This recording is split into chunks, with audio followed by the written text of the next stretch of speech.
Bonjour à tous, aujourd'hui on se retrouve dans un format un peu spécial, c'est le format des tubes de Léna. Ici présente, bonjour Léna. Bonjour Justine. Pour la Saint-Valentin, on a prévu quelque chose d'un petit peu particulier. On est dans les cuisines de Olga. Et alors Léna, dis-moi, qu'est-ce qu'on va faire aujourd'hui pour la Saint-Valentin? Donc aujourd'hui, on va préparer une entrée, un plat et un dessert pour la Saint-Valentin. Donc on commence par un petit tartare de betterave avec une quenelle aux pois chiches de la mer. Je ne vous en dis pas plus pour l'instant. Ensuite, pour le plat, une tarte tatin de patates douces avec une petite salade d'endives. Et enfin, en dessert, une mousse au chocolat sans œufs, avec des poires, des brisures de spéculoos. D'accord, tout ça donc entrée, plat, dessert quand même, on part sur de la cuisine de cuisinier, c'est quand même assez facile à faire chez soi. C'est très facile à faire chez soi, d'autant plus qu'il y a plusieurs étapes qu'on peut anticiper et faire la veille si on n'a pas le temps de tout faire le jour même. Alors là, on va commencer par la mousse au chocolat sans œufs parce qu'il faut qu'elle prenne au frais, tout simplement. Donc si on fait tout le jour même, c'est mieux de la faire avant, comme ça, le temps qu'on fasse toutes les autres préparations, elle aura le temps de se figer. On peut même la préparer la veille en fait. C'est encore mieux de la préparer la veille, comme ça on est sûr qu'elle prend bien. Alors comment je peux t'aider? Dis-moi, par quoi on commence? D'abord, on va commencer par égoutter les pois chiches, puisqu'on va se servir de pois chiches pour imiter les blancs des œufs, puisqu'en fait l'eau des pois chiches, donc c'est bien l'eau de cuisson, pas l'eau dont on se sert pour faire tremper les pois chiches, c'est l'eau dans laquelle les pois chiches ont cuit. Donc cette eau, elle a des propriétés moussantes comme les œufs, donc quand on la bat très très fort, on va obtenir des blancs montés en neige dans lesquels on va pouvoir mélanger le chocolat, et ça va pas du tout avoir le goût des pois chiches, je vous rassure, parce que du coup il sera très diffus dans la grosse masse de blanc qu'on va obtenir. Très important de prendre une boîte de pois chiches avec l'eau des pois chiches. Il faut bien que toute l'eau tombe, comme ça on en obtient plus et comme ça on a une plus grande quantité de mousse, donc on est très content. On peut utiliser quelques gouttes de jus de citron pour que ça monte mieux en neige. Donc contrairement aux œufs, ça prend plus de temps à monter en neige. Vous auriez pu le faire également avec un fouet, je l'ai déjà fait, mais ça prend 40 minutes, ça fait les avant-bras aussi. Pendant que Justine s'occupe de battre les blancs en neige, nous on va faire fondre le chocolat au bain-marie. Petite chose très importante, il faut peser l'eau des pois chiches parce qu'en fait on met autant d'eau de pois chiches que de chocolat fondu.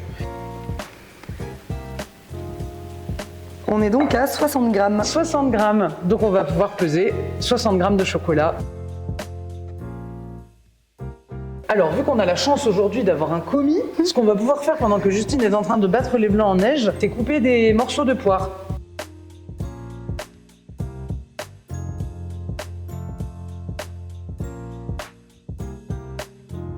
Voilà, donc ce qui est important, c'est de quand même surveiller le chocolat. Il ne faut pas que ça crame sur les côtés et il ne faut pas que ce soit trop chaud. En général, au bain-marie, ça fond très doucement et le chocolat peut très bien ne pas être trop chaud quand il sort du bain-marie.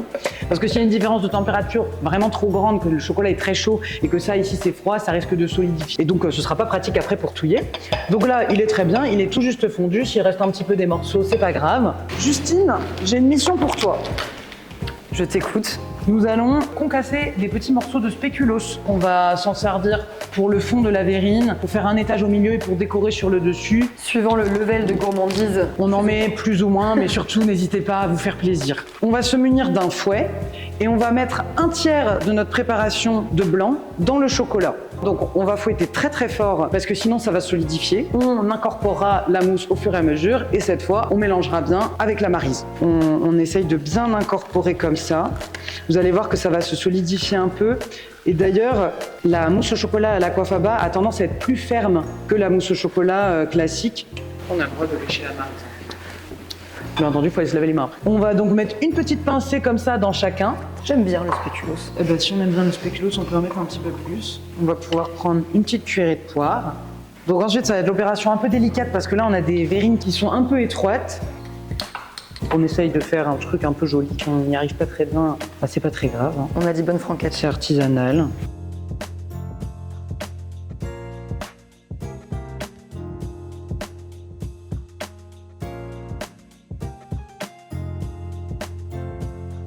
On a presque envie de commencer le repas par le dessert. Donc maintenant, on peut les mettre au frigo. Et ça, le commis peut s'en charger allègrement.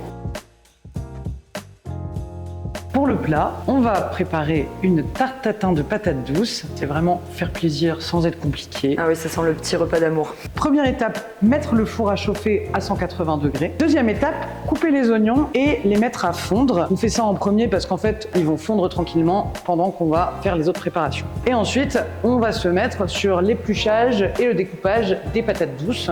Et les patates douces, on les découpe en lamelles de 2 à 5 mm d'épaisseur. L'objectif, c'est qu'elles ne soient pas trop fines, parce que si on les fait précuire à la poêle, elles risquent de se détruire. Donc les oignons, c'est comme vous voulez pour les couper. Pareil, on se prend pas la tête. Si vous voulez les couper en petits carrés, vous les coupez en petits carrés. Moi, j'aime bien les couper en fines lamelles comme ça.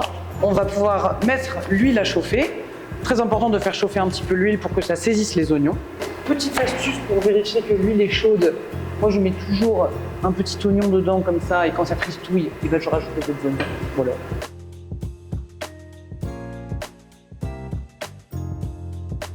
J'ai été très généreuse sur les oignons, mais il ne faut pas hésiter à en mettre parce que ça réduit beaucoup.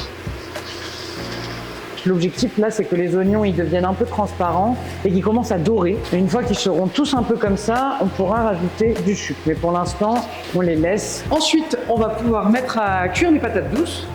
Donc pour ça, on prend une grande poêle à fond plat, on met pas mal d'huile et comme vous pouvez le voir, on a notre petite patate douce qui va fristouiller quand l'huile sera bien chaude. Donc c'est important, surtout si vous utilisez ce type de poêle, que l'huile soit bien chaude pour pas que ça colle. Et Justine, en épluchant les patates douces, s'est rendu compte que finalement elles n'étaient pas trop terreuses, donc on s'est dit qu'on allait garder la peau. L'idée c'est de les faire dorer, pré-cuire, pour que ce soit moins long à cuire au four et qu'elles soient plus gourmandes de la même manière que les oignons. Et moi j'aime bien rajouter un peu d'ail aussi dans les patates douces. Si vous n'avez pas de presse-ail, vous pouvez faire comme ça avec votre couteau, ça fonctionne très bien également.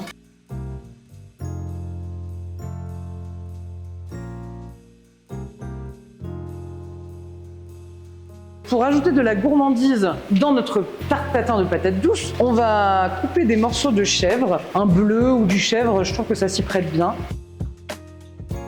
Nous avons nos petites patates douces qui sont bien dorées, bien pré-cuites, nos petits oignons qui finissent tranquillement de fondre. On peut goûter pour vérifier l'assaisonnement. Attention à ne pas oublier de mettre poivre et sel dans les oignons. On peut goûter l'assaisonnement et vérifier aussi la cuisson. On va pouvoir mettre le vinaigre balsamique en fin de cuisson. Très important de l'ajouter en fin de cuisson parce que ça stoppe la cuisson des oignons. À peu près 2 ou 3 cuillères à soupe. Et puis on va le laisser s'évaporer.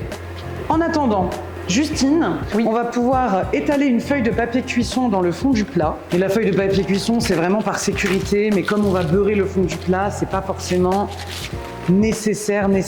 Pour le montage, ne pas hésiter à être généreux, c'est une tarte tatin. On va mettre les patates douces par-dessus qu'on va bien étaler dans le fond du plat. Donc ensuite, on va pouvoir déposer les petits cubes de chèvre par-dessus. Et enfin, les oignons et puis la pâte.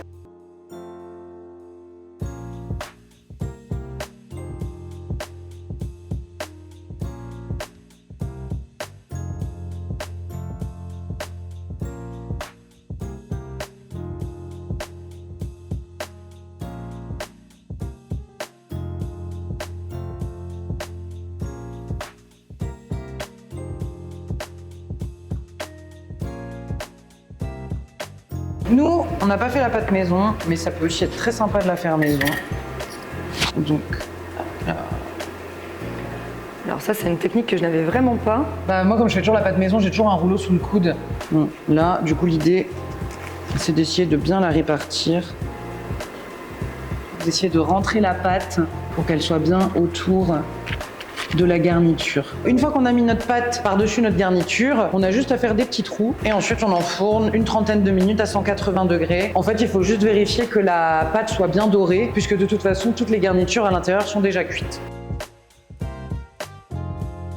Pendant que notre tarte tatin cuit gentiment, tranquillement dans le four, on va pouvoir s'atteler à l'entrée. On va donc faire un tartare de betterave avec des pois chiches aux saveurs de la mer. Saveur de la mer. Oui, tu fais bien de me le dire parce qu'on prépare un plat végé, donc on ne va pas utiliser de poisson, mais on va imiter un peu le thon avec la texture des pois chiches.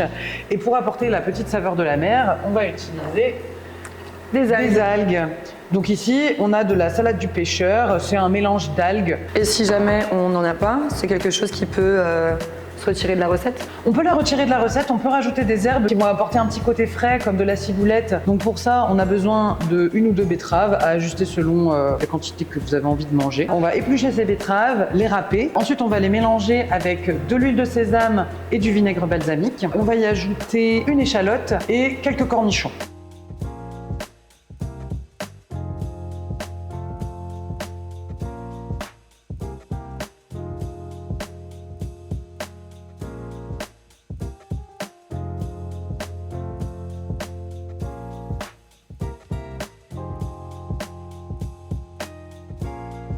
Merci Justine de nous avoir amoureusement râpé ces betteraves. Moi en attendant, j'ai découpé les cornichons finement avec les échalotes. On va pouvoir tout mélanger.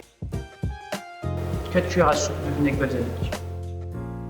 Et 2 cuillères à soupe d'huile de sésame. Très bon pour la santé parce que c'est plein d'oméga 3. C'est important pour préserver les oméga 3 de ne pas la cuire. Donc c'est pour ça que c'est intéressant de la rajouter dans des tartares ou dans des salades qui sont crues. Très important de goûter ces préparations, surtout quand on fait tout au pif comme moi.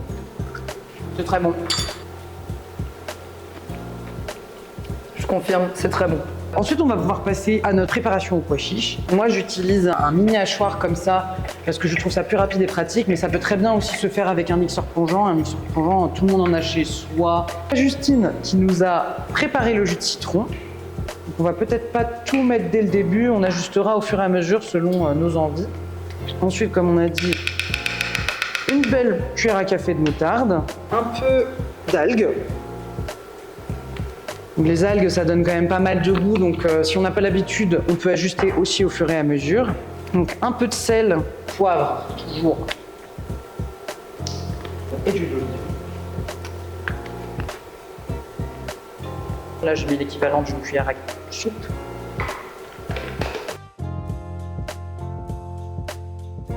Ici, l'idée, c'est pas de faire un houmous ou de faire quelque chose de très liquide, c'est d'avoir un peu une imitation thon, en fait, donc quelque chose d'assez sec. Donc on va pas mixer jusqu'au bout.